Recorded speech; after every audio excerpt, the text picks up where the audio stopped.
In this episode, we're talking about the enchantingly sinister roguelike deck builder, Deck of Haunts. This and more on Indie Game Arcade.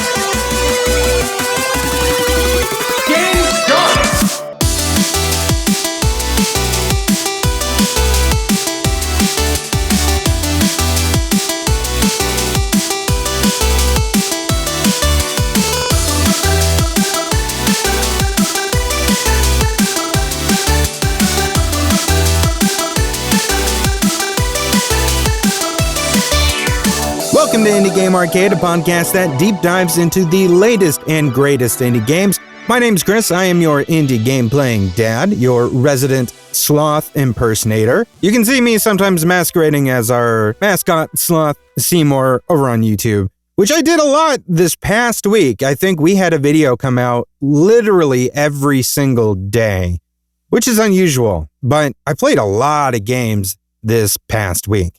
I'm very excited to get to talking about all of these things. Some of them are a little more surprising than others, I think. Some of them, not as much. Some of them are definitely in my wheelhouse, and you'll be like, yeah, that makes sense. Especially starting with our main topic of this episode, which is Deck of Haunts. Game start! So Deck of Haunts was released May 7th, 2025. Developed by Mantis Games. This is an indie studio from Belgium. And like the next couple episodes we do, these are games from Europe. So cool little European indie studios. They made this game. I went down this rabbit hole to check out what else Mantis Games has done, just because this game really, really clicked with me. So I kind of wanted to know, is there other stuff of theirs I should be playing? The only other thing I've seen so far is Journey for Elysium. This is a VR game, but it is like something very up my alley if I did play VR games. I just don't usually, mainly because I don't have a VR headset and I don't feel like spending the money to do it. Anyway, though, it's very dark and brooding, kind of like a walking sim / like puzzle game that looks kind of, I don't know, like steeped in somewhat of Greek mythology maybe, but with looks like a Lovecraftian twist. It sounds weird, but like the visual style makes sense when you're looking at it. Like it is a cool mesh that it just works. And seeing that game, it totally makes sense in the context of their new game Deck of Haunts as far as the visual style and everything. So also published by Dongan and also GameSource Entertainment, two publishers there, both publishers from Japan, strangely enough. I don't know why. For a quick description, this is a roguelike deck building game where you are playing as a malevolent haunted house. And what your objective is to lure humans, like they're kind of like private investigators, like ghost investigator dudes, like picture, what is the guy's name? Like Zach Baggins or something, like those kinds of people. You're like luring them in, and then you are manipulating their fears and draining their essence to make yourself more powerful and like expand and build out, become bigger, basically, like add more rooms to your already haunted house. So if that sounds interesting, like it gets even deeper than that. And I love that. This is a game that, as someone who just absolutely loves the game Monster Train, and I know that sequel is coming really soon, but like this is definitely scratching that itch before that game comes out. I almost wish that this game had come out like a year ago or so. I mean, obviously, it's like, you know, it comes out when the devs can make it come out and everything, but it's like, I almost worry for them a little bit with Monster Train 2 being so close to this launch date. Not to say that this is like the exact same thing. It's not, but there are some very similar characteristics of it, which is like, you know, I'm probably going to be playing this all the way up until Monster Train 2 comes out. And then obviously I want to play some Monster Train 2. I'm just like, am I going to be able to balance playing both? I don't know. I don't know, because I got real deep into Monster Train. Let's talk about the mechanics of this thing, though, and why I'm making such a comparison. When you start out, you start your run, you are given like, you've got like so many rooms. It's a ranch style house. There's no like second stories or anything like that. So your haunted ranch style mansion, you start out with like this big entryway. There's like another room or two, and then you have your heart room, like a room with a literal giant monster beating heart. And you have to protect your heart. You have like maybe 8 HP or something. I think it was somewhere around there. Maybe it was 10. And that goes down every time somebody enters the heart room, you lose an HP. There are also like, when I was talking about like the paranormal kind of investigator people that will like wander into the house and stuff, there are like other types of characters or humans, I guess, that can enter your mansion stuff as well. I'm going to talk about some of those in a little bit, but some of them will also, if they get into that room, they will do extra damage as well. So the main goal is to survive 10 nights on this run, as things just escalate and escalate, more and more enemies, powerful enemies, other things that can happen, trying to protect your heart and not running out of HP. So in a way, thinking about that, this is where I'm drawing that comparison to Monster Train. Here you have these rooms as a barrier before people can get to your heart, and you have to protect that heart at all costs. Where on Monster Train, you've got like the 3 levels of train cars like stacked up on top of each other, and then your pyre car, or chamber or whatever at the very top, which has a limited amount of HP, and you are protecting that at all costs. And it's like if somebody gets into there, they can do damage, take out your pyre, and then you lose your run. So this is where I'm really drawing the big comparisons, is the idea of doing what you can to mitigate characters, or these humans in this case, from being able to keep progressing through the house to get to your heart. This is done with a day and a night cycle. So there's different things that you do in both. So during the daytime, this is when you are designing and expanding your mansion by placing rooms. And there's like a myriad of ways that you can do this, and like different strategies. And I love this part of this game. When you're buying rooms, you are usually buying something like cards that will have so many tiles for different types of rooms, such as like kitchen, guest bedroom or guest room, and living room. It's like things like that. And they have like their own colors assigned with them. You can connect them to already existing rooms, either of the same type. And if you do that, I guess I got to talk about essence, huh? Oh man, I feel bad that I didn't bring this up first. To maintain your house from day to day, you need so much essence. As you build your house out, you're going to need more essence to maintain yourself. Otherwise, you will also take damage. There we go. That fits back in with the how you lose thing when I was talking about your heart. Your heart will take damage if you can't maintain the amount of essence you need. I will talk about how you get that essence. And the bigger you make your house, the more essence it's going to require each night.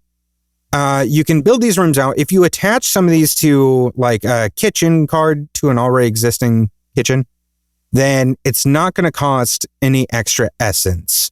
Let's say branching it off of like that main entryway, and like honestly, that is a good thing to do. Then depending on how far it is from your heart room, it's going to cost like anywhere between 5 to I think 25 extra essence. And that's like, reoccurring. That adds to like the nightly amount that you need. If you attach something right to the heart room, it costs 0.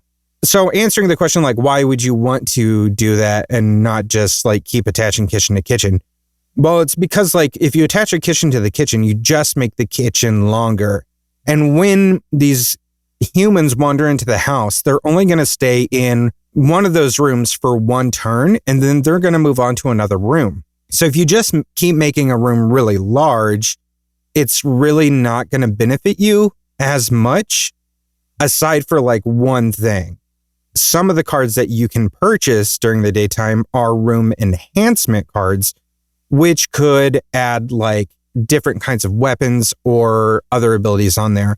And some of them have like a specific amount of surface area that the room needs to be, which are like done in tiles. So like a 4-tile room, a 6-tile room.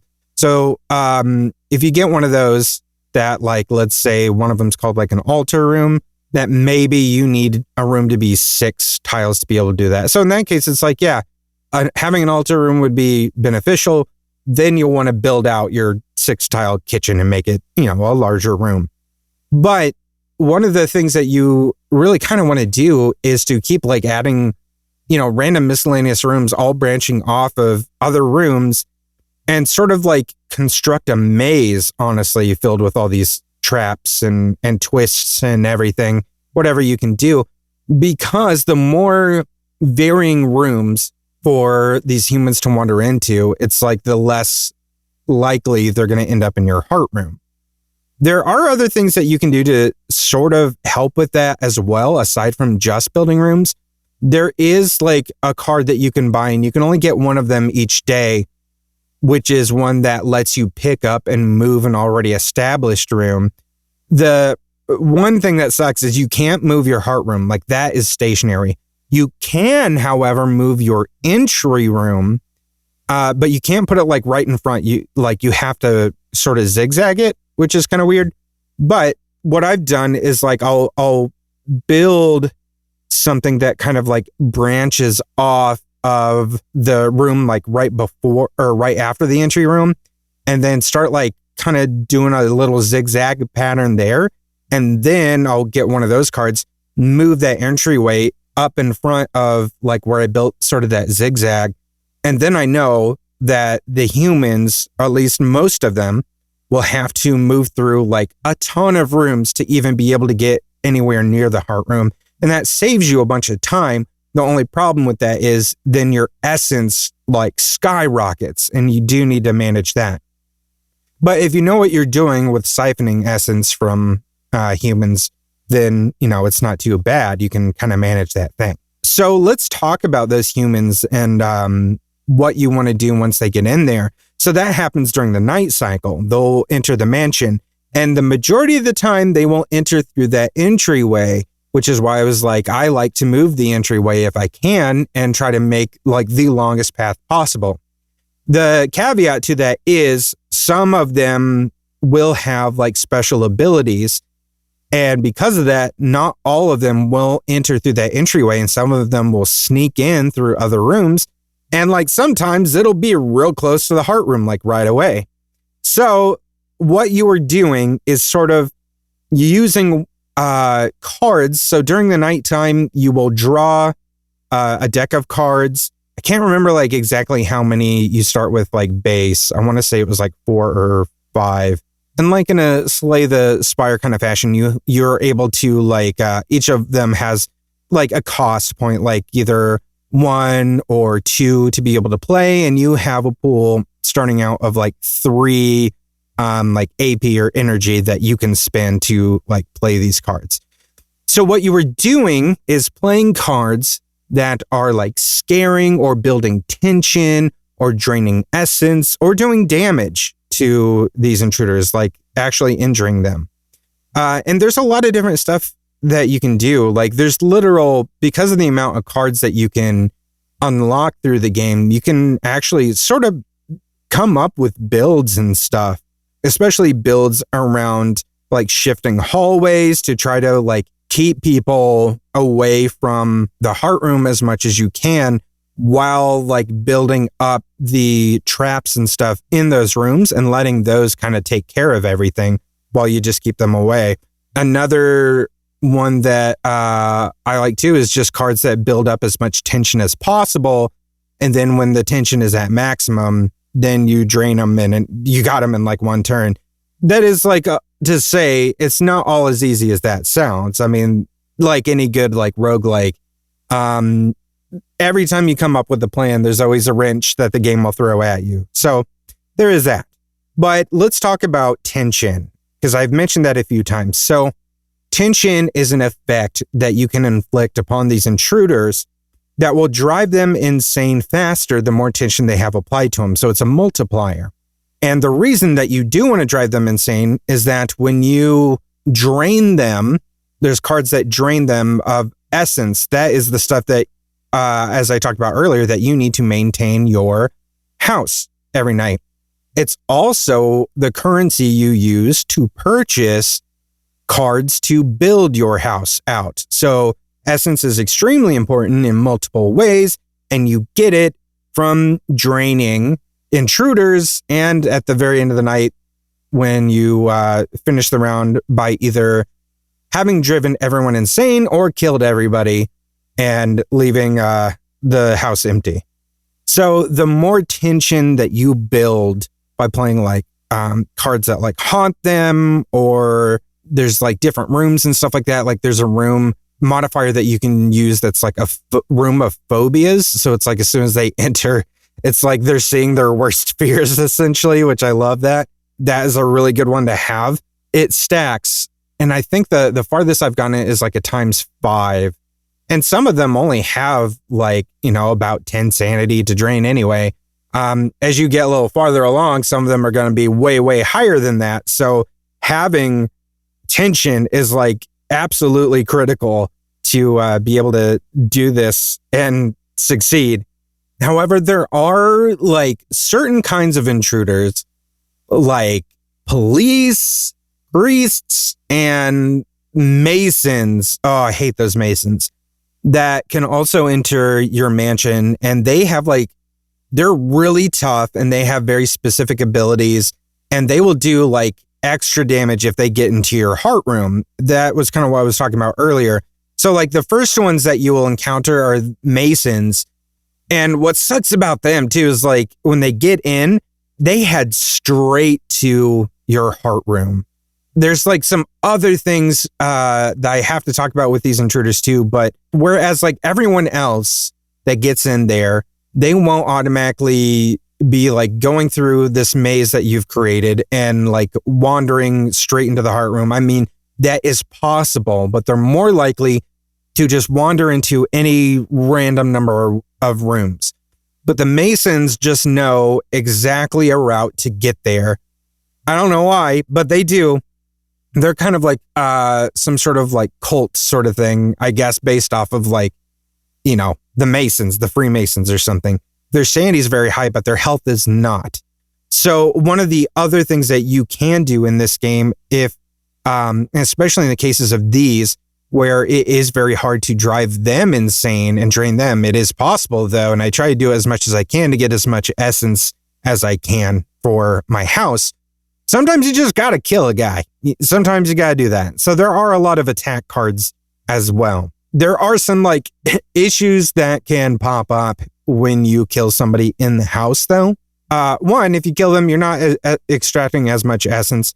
The other thing is too, especially if you kill somebody in your mansion really early in like one of the first rooms, if any other intruders come in and then they see that body, instead of like exploring the rest of the house and trying to find that heart room, they're going to hightail it out of there and try to escape. Now that sounds at first like a good thing. Like, okay, well, then I don't have to worry about them. Well, for one, that's like less essence for you. Two, when an intruder escapes, that's going to increase the stats of the next intruders that come in. That's sort of like your punishment for not taking everybody out. So it basically just makes the game more difficult for you if you like the less efficient you are. So it really encourages you to like not have any survivors. And I love that because like, doesn't that feel like a real haunted house? No survivors. You can't get out. And the ones that do get out tell the story. And then it just makes other people more daring and want to get in and investigate. And then, it just makes more sense. They're more equipped. They know what to expect, and they can make their way through it more because they've heard the stories. It honestly makes a lot of sense in the game world. So I just think that's really cool. So as I said before, you're surviving 10 nights of intruders coming through. You finish a run and everything, it's going to unlock more stuff for you, like cards, additional enemies, additional rooms, and other stuff that you can use to your advantage. And it's all procedural generation as well. So like each run and everything that you do, you're going to get different intruder behaviors. You're going to get different cards, all kinds of good stuff. I do really like the idea that the intruders have like the different cards and stuff assigned to them. So like they will behave differently, because otherwise I think things would become way too easy and too predictable. When you first start playing those first several like rounds, they don't really have those. I felt like it was going to be way too easy. And then I think it was like the first Mason came through, and after that they started applying like cards to every intruder that came through, which gave them like all these different abilities.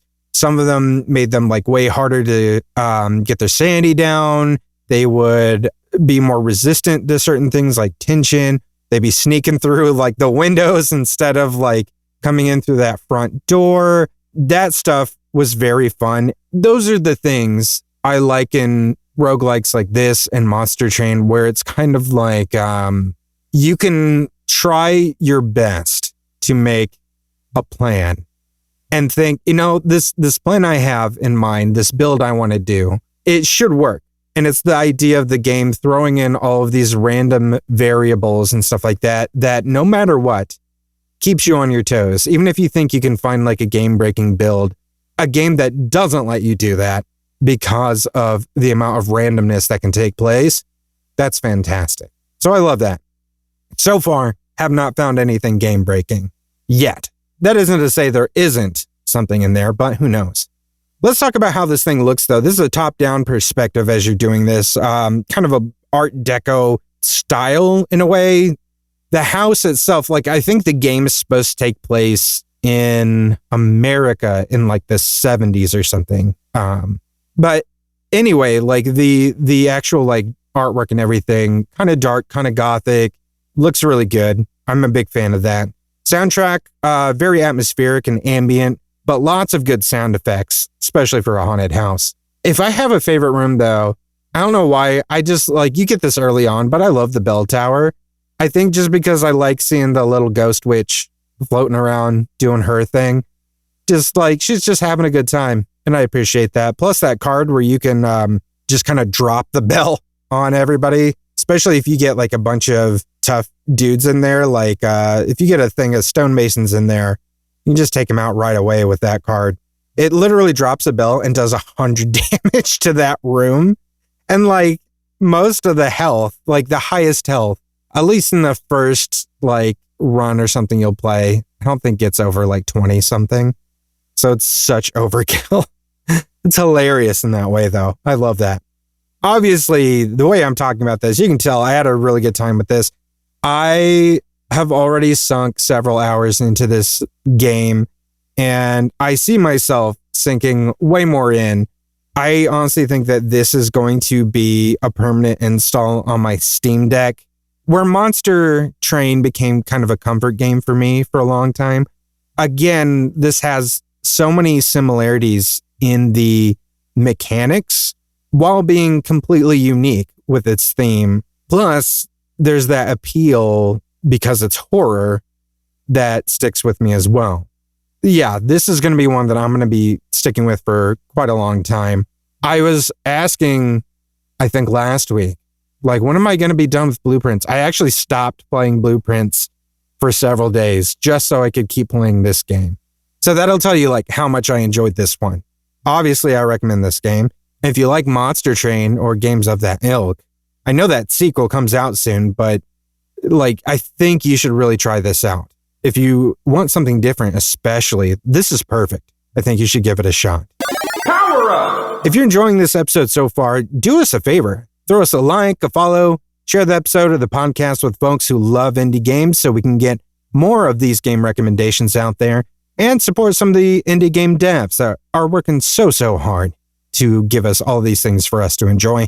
We've also got our YouTube channel at youtube.com/nerdsloth, like I was talking about earlier, where you can catch us playing more indie games or check out some of our game recommendation series. We have a bunch of top 5 videos. We've got a top 10 video up there for indie game recommendations. I think the latest one, well, the one that just came out is one that's highlighting indie devs and studios from Mexico. And we also have a top 10 list for folks that love blueprints. Like, what other games are out there that are like blueprints that you guys might like? Go check that video out. It's really good. And share those videos because honestly, we believe there is an indie game out there for everyone. Combo! Time to talk about other indie games I've been playing this week. There's been a lot. There's one in particular that I would like to talk about this episode. This is the horror at Highrook, which came out on May 1st. The reason I want to talk about this is because, like, in theme, it is very similar to Deck of Haunts as far as like the gothic psychological horror kind of vibe to everything. But anyway, horror at Highrook, this is very much like a digital board game, almost like in the way of something like the Arkham horror style games. If those were digital games, there might be digital versions of those. I don't know. If there are, I should play those. Anyway, the only one I think I've ever played was like Eldritch Horror. Was that the name of the game? God damn. Now I don't remember. One of those. I've got one of them. It takes a long time to play, but it's great. It has a very gothic narrative that wades into occult and Eldritch style horror. So, makes sense. You are playing a team of occult investigators that are probing this mystery, the disappearance of the Acheron family. So looking at the board, your characters are cards and each of them have specific skills assigned to them. Some of them overlap, like some of them have some of the same skills, but they will each have skills that some of the others also don't have. You also have action cards that you can combine with your character cards. They can use them in specific rooms on the board, like the scholar can decipher books in the study, or the thug can use binoculars on the grounds to scout and just kind of like look around. The result of doing those means more cards for you to use as you try to poke and prod this mansion for clues. Each one of them kind of leads you deeper and deeper down this rabbit hole. So let's say the scholar tries to decipher this book. That's like this action that you use. And once he is finished, all of a sudden you end up with a note that he finds and another book. And this book, maybe as you try to decipher that, gives you part of like a sigil and a note that leads you to something that will help you unlock a hidden room. Because when you first start out, not all of these rooms are available to you. You have so many, and the rest are locked. And by locked, they're basically kind of like fog of war, sort of like shaded over with this like dark cloud. And you have to do certain things, like find certain things by performing some of these actions, put 2 and 2 together to be able to unlock these different rooms and areas to be able to use them.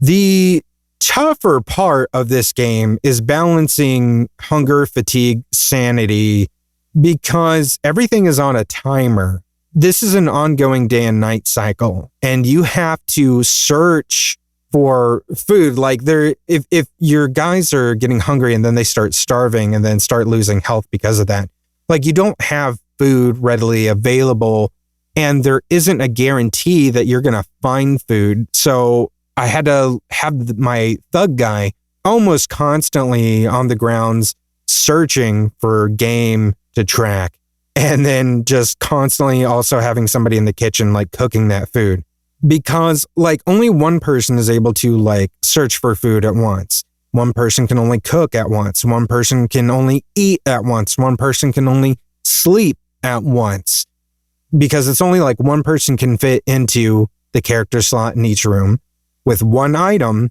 in that action slot in each room. That makes things very difficult. I think it wouldn't be as difficult if the I feel like the day and night timer is pretty short. At least I would say shorter than I would have expected for a game like this, where there are so many things to consider and think about. But there is a pause and play button towards the top right. So it's like if you really need to just stop and think through something, you can always pause time for a minute and think through what your next move is going to be. You know, still, like that time pressure is really, really what gets to you in this game, I think, more than anything else. Like, to me, that seemed to be the most difficult aspect. Like, I enjoyed the premise and the mechanics. It was just that time crunch felt a little overly harsh for me.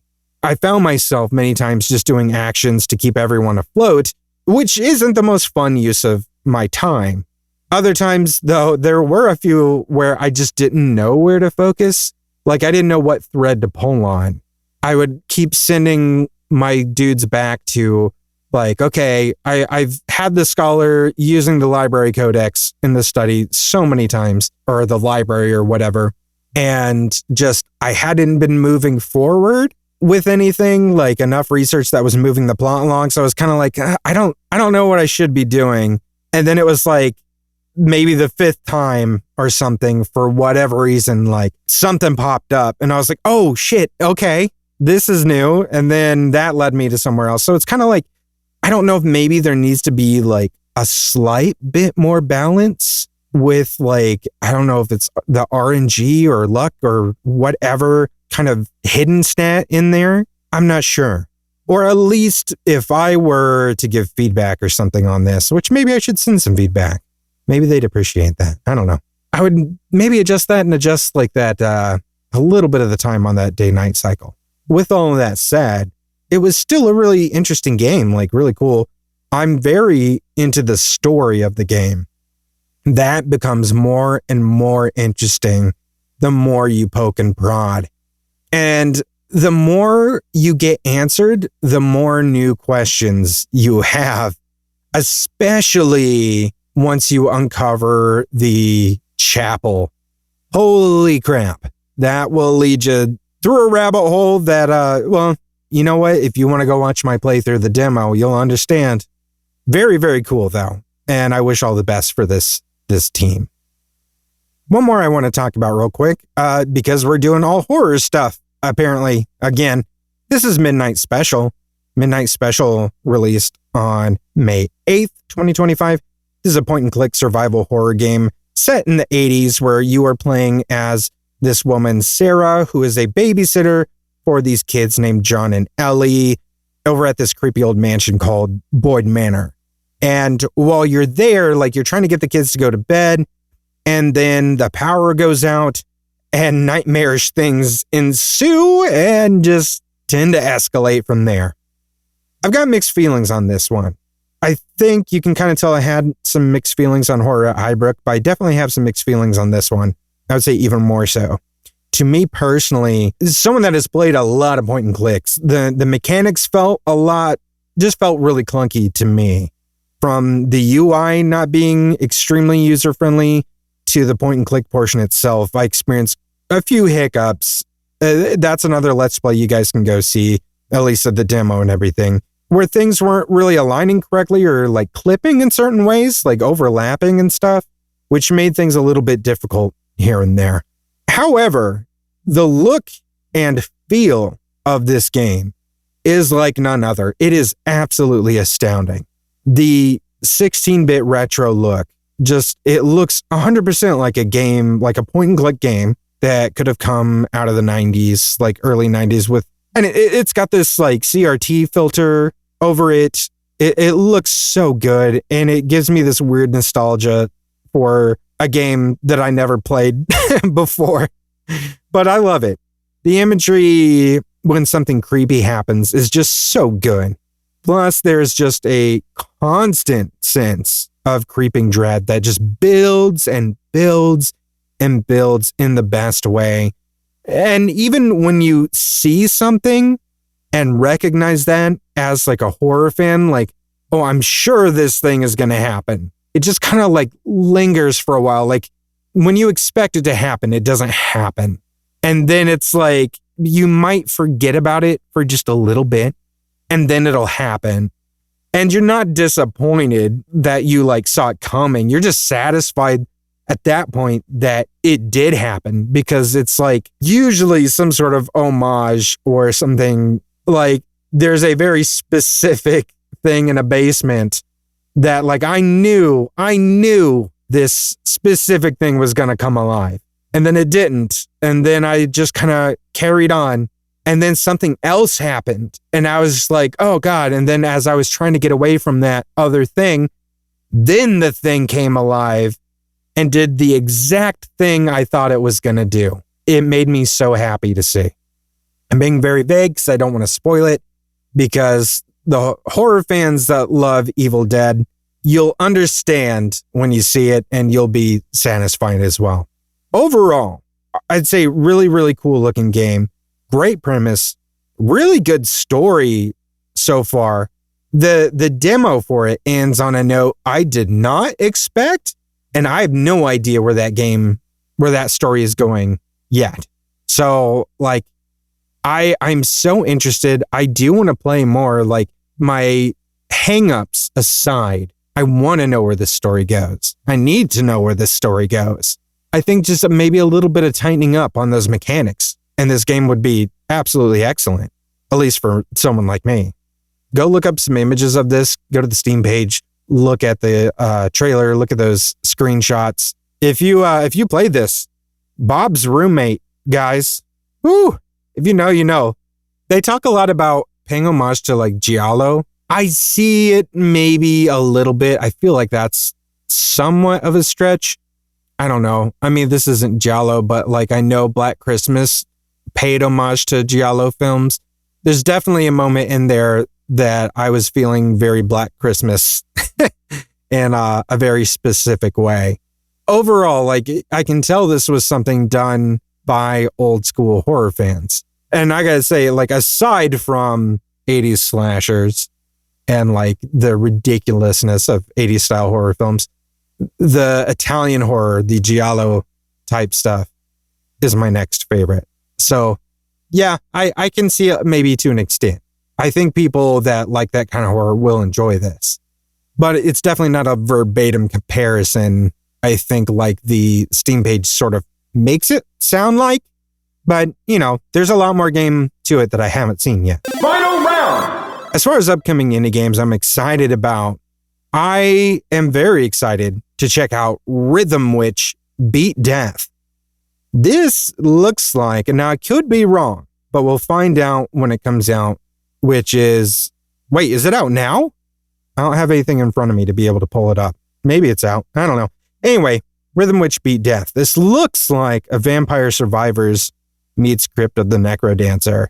If that is what this game is going to be, that is something I absolutely have to play. I love both of those games. So this seems like something right up my alley, especially with as many hours of my life that have been lost to Vampire Survivors and also Rogue Genesia now. That's something in me that I guess just can't be satisfied. I need to be able to keep playing more of these games. Adding music into it is just going to make it all the more sweeter. So I'm very, very much looking forward to this. I also really like the artwork of this too. It looks kind of cute. I like cute stuff. The other one I'm looking forward to right now is Into the Restless Ruins. This is a roguelike deck builder and dungeon crawler with kind of like a pixel art style that reminds me a little bit of the Kingdom series. If you've ever played something like Kingdom New Lands, Kingdom Two Crowns, just Kingdom, Kingdom 80s, which was short but fun. So yeah, like it looks really cool. You're going through dungeons and everything, but you're using like a card deck for, it looks like, for your actions and everything. So I like that idea. We'll see how that goes. But that one, again, that one's May 15th. I actually have that date down here for once. Very, very cool. Lots of good games coming out. Lots of good games. Like, this has been a great year for games already. We're just partly into the second quarter, which is crazy. Crazy. There's so much more of this year left to go. Game over. If you had a good time listening to this episode, stick around for the bumper. so you can learn about how you can support the show and all the things we do here at Sloth Creative. It'll tell you where all of our social media, all that stuff is. You can also check out the show notes for our link tree. That'll take you to our social media, Discord, subreddit, merch store. Get in touch with us, let us know what indie games you're playing, and help us elevate these games so we can help support indie developers. But that's game over for me. My name is Chris, and I will continue on the next episode. Continue. Indie Game Arcade is recorded and produced by Sloth Creative. If you're looking for more gaming content, head over to youtube.com/nerdsloth for indie game let's plays and recommendations. If you'd like to support the show, head over to patreon.com/nerdsloth, where you can select a pledge and receive access to hundreds of hours of bonus content from everything at Sloth Creative. If you're an indie game developer and would like us to review your game or explore other opportunities, send an email to nerdslothcreative@gmail.com with the subject line Indie Game Arcade. Thanks for listening, and keep supporting indie game devs.